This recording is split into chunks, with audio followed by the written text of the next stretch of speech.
Oh, wrong ticker.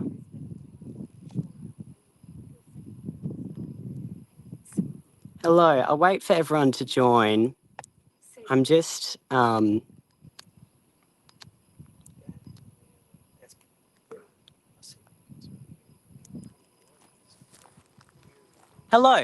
Now, I'm not sure how many people are actually on this yet. It's currently saying 0, but there may be people actually listening to this. But as you can see, last time I joined you all live, I was at the Diablo Canyon Power Plant, which is the last remaining nuclear power station in California. It provides clean power to 3 million homes in California, enough clean electricity for about 9% of people. 9% of houses in California, but I currently am joining you from a different location.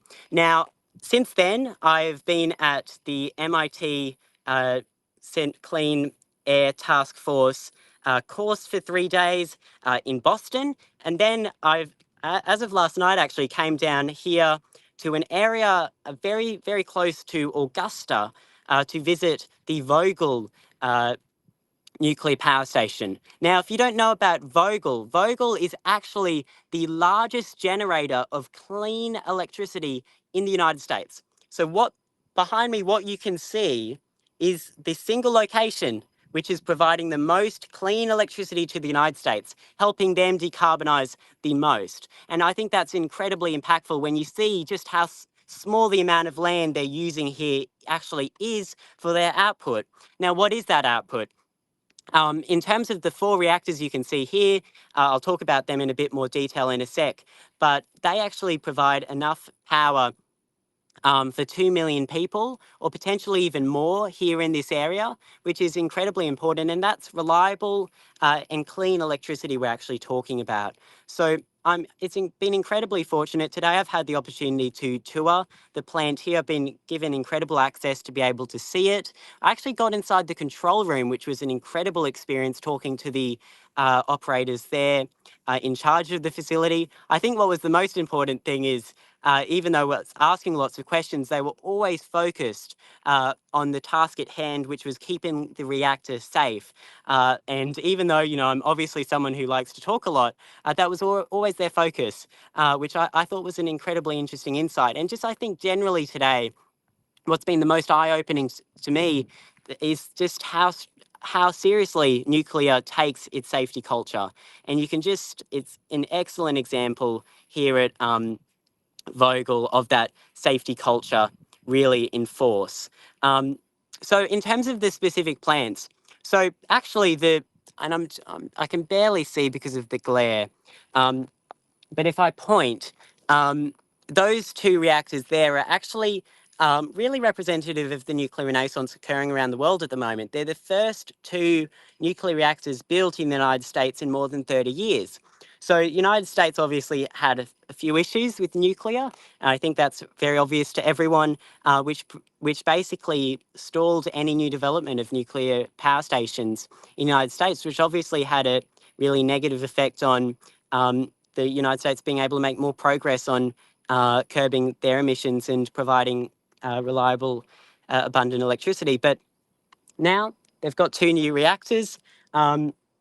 And yeah, like I said, those reactors are the newest in the United States. They're the AP1000 design, which is pretty conventional pressurized water reactors. You can see the reactor is actually in that white section of it. And then when you look in front of it, it's actually the turbine hall. What I actually learned, which was really interesting, is obviously it comes back to the safety culture, which is obviously safety is the priority here at this plant, not actually generating power, which is something I thought was also really interesting learning today.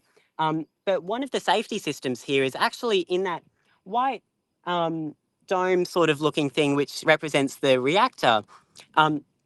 Surrounding it, and the reason why there is that cylindrical piece on top is it's actually a water tank up there.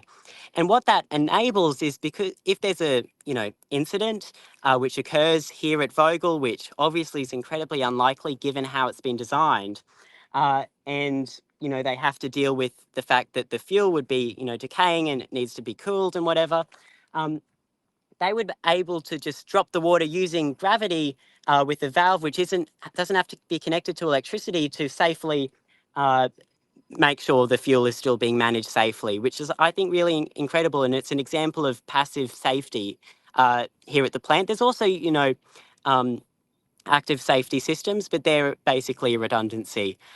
It's redundancy and redundancy and redundancy. And it's why nuclear is, one of the safest energy sources, if not the safest, when you look at it statistically. And indeed, here in the United States, there have been no civilian has been harmed in any way, really, from nuclear energy, from any incidents or anything similar like that.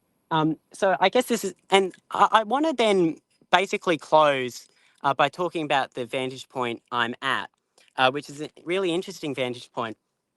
Here, obviously, I think the analogy which is used is you can never get a free lunch. And obviously, with any energy development, there are environmental consequences, whether it's fossil fuels, whether it is renewables, or whether it's nuclear. Indeed, they did have to excavate a lot of earth to be able to build those reactors.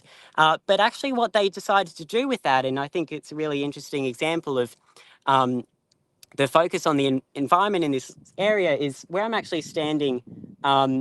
It's referred to as Mount Vogel, and it's actually what I'm standing on is all of the all of the earth and stuff which was extracted for Vogel 3 and 4, and that has given the opportunity for lots of grasses and stuff to grow, for wildlife.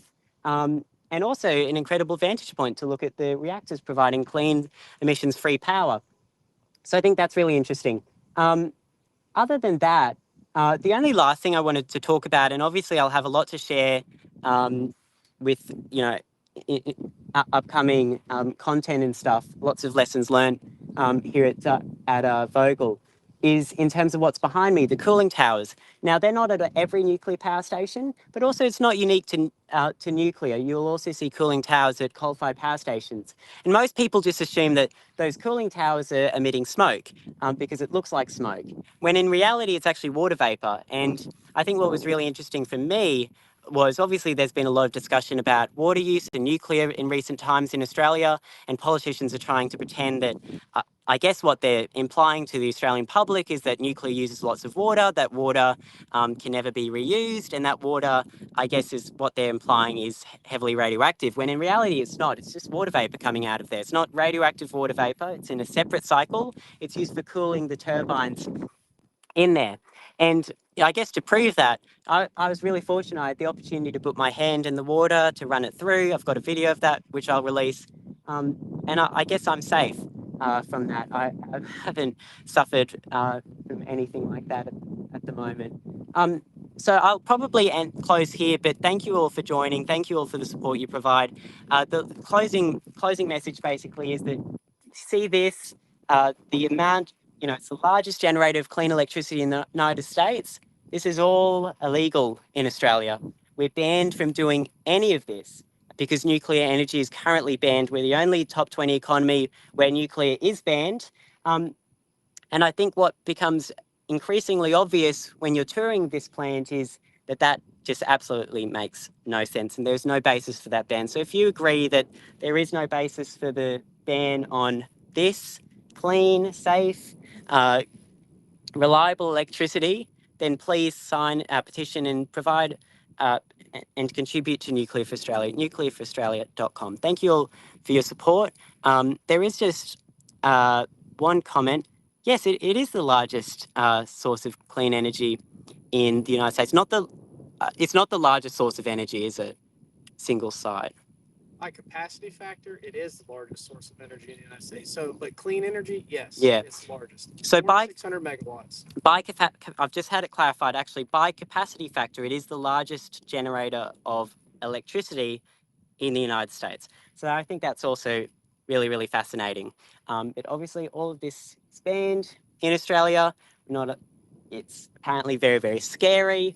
The nuclear waste, which I'll get an opportunity to see in a second, well, spent fuel in reality, is apparently very, very dangerous.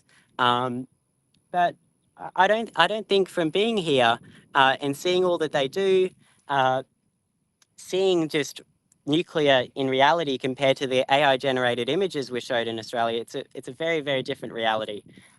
It's something that I'd hope that politicians in Australia actually did before commenting on nuclear, and is something I've really appreciated being able to do, and I hope to be able to share those experiences with all of you back home. Thank you again for all of your support.